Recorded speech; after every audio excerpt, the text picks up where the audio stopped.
For millions who grew up in the late 1970s and 1980s, 8 is Enough was more than just a TV show. It was a weekly ritual, an appointment with America's favorite family. The Bradfords were the family viewers wished they could join, chaotic yet loving, funny yet grounded, and most of all real. 8 children navigated life together under the watchful eye of their patient father, Tom Bradford. Among them was Mary, the eldest daughter, the aspiring doctor whose calm presence made her the soul of the family. With a thoughtful smile and quiet strength, she became the sister everyone wished they had. The actress who embodied her, Lanny O'Grady, brought warmth and authenticity that radiated through the screen.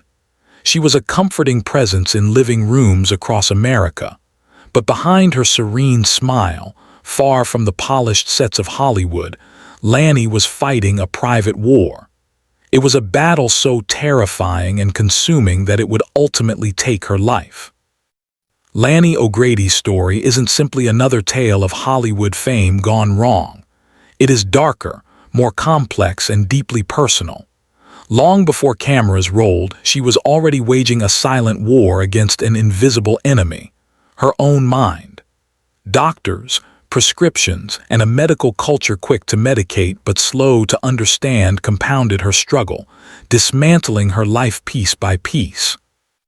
This is the story of Lanny O'Grady's life and her tragic unraveling.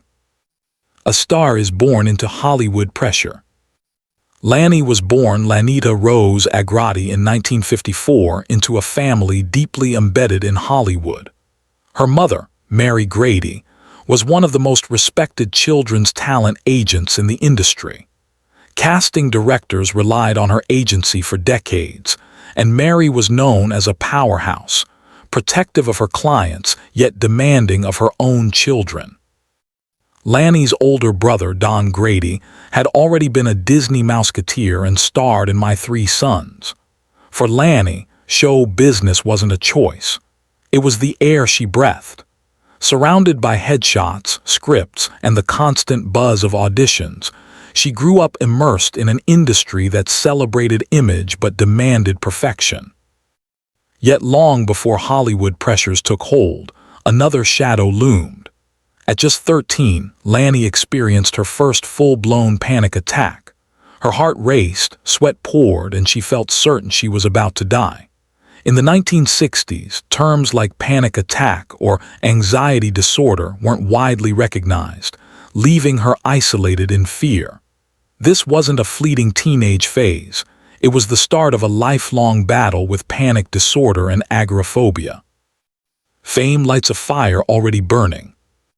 By her teenage years, Lanny was working professionally, landing small roles in shows like Harry O. Then, in 1977, she auditioned for ABC's new family drama 8 is Enough.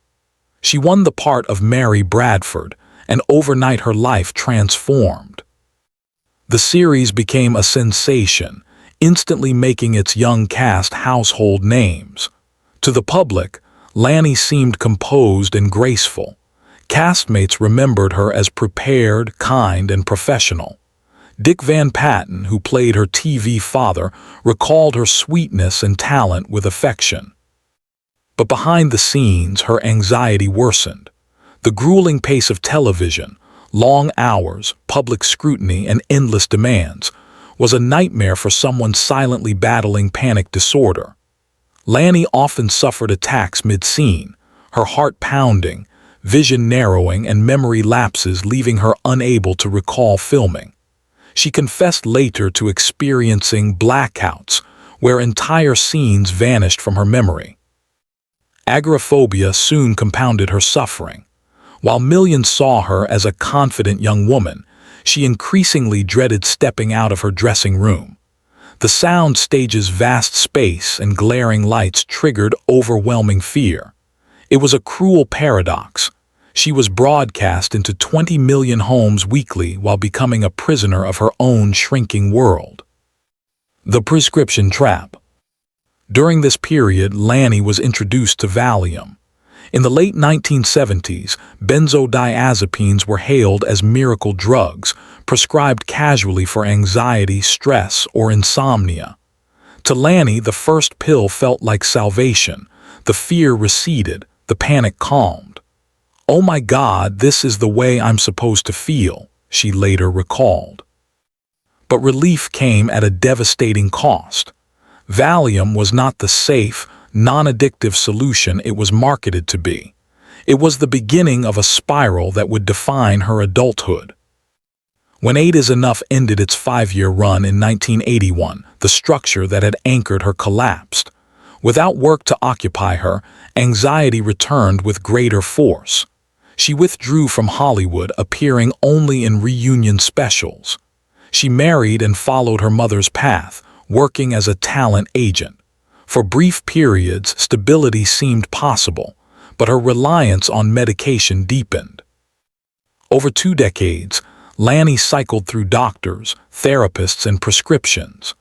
Antidepressants, mood stabilizers like lithium, and ever higher doses of benzodiazepines became her daily reality.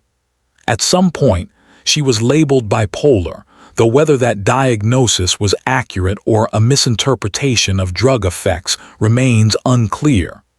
What is certain is that her brain chemistry suffered irreparable harm.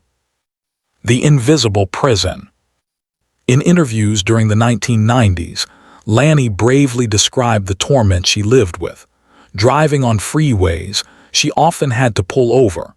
Trips to the grocery store ended with her abandoning carts to flee. Panic made her feel like she was dying.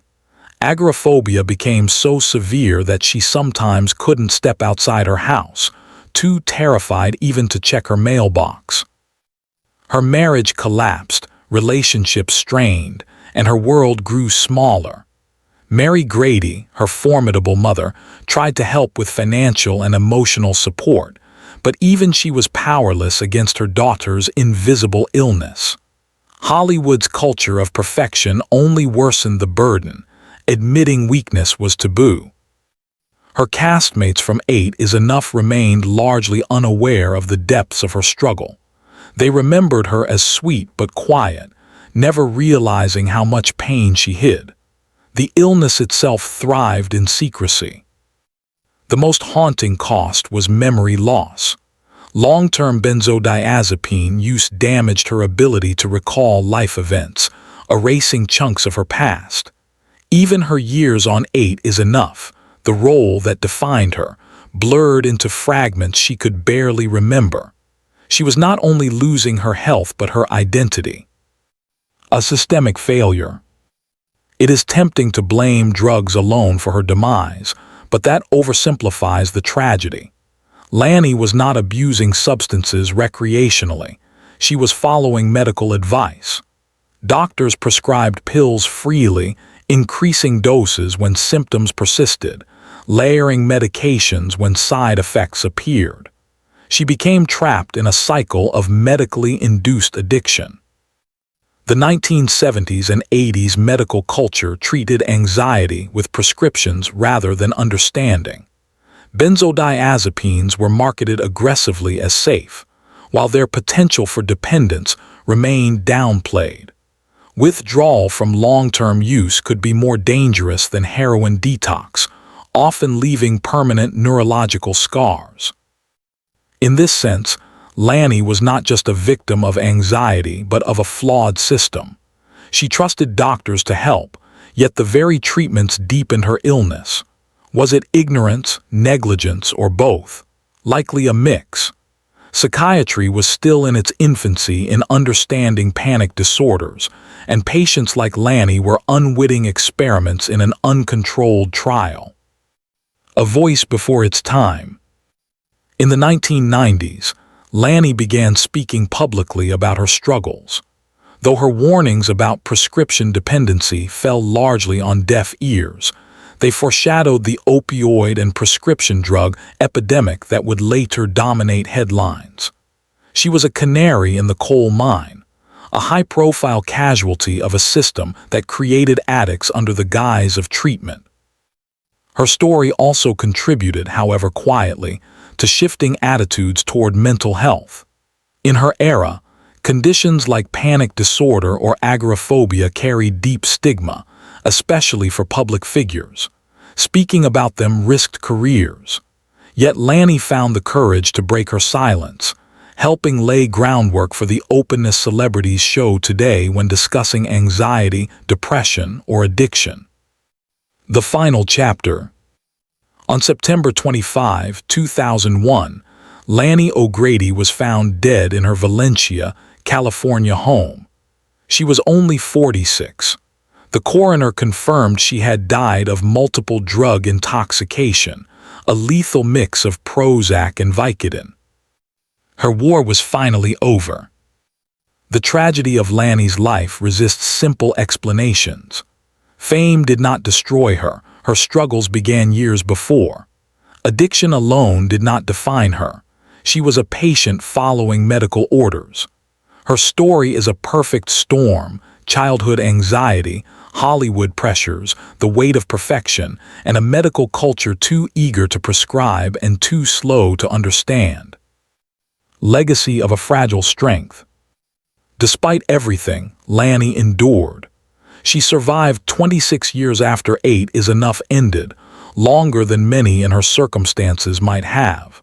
She fought for her sanity, her life, and moments of peace.